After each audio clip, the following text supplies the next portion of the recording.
ఎందుకు గోవింద, ఎందుకు నాకు ఇదంతా ఎందుకు జరిగింది?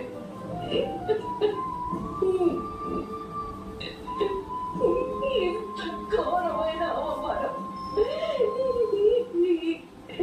ఏం పాపం చేశాను గోవింద? ఈ ధర్మ ఫలాన్ని అనుభవిస్తున్నాను నేను.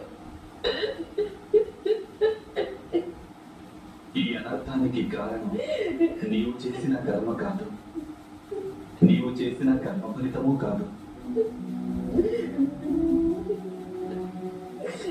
అది కేవలం ఆకస్మికంగా నీ పట్ల జరిగింది సరే. కౌరవుల పూర్వ కర్మల ఫలితం ఇది.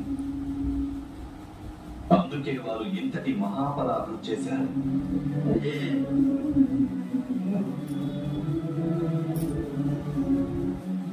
కర్మ సిద్ధాంతానికి ఇదే తాత్పర్యం సఖి.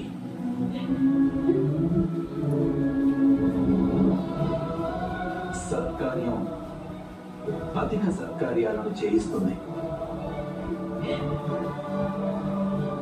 దుష్కార్యం అధికాధికంగా దుష్కార్యాలను చేయిస్తుంది.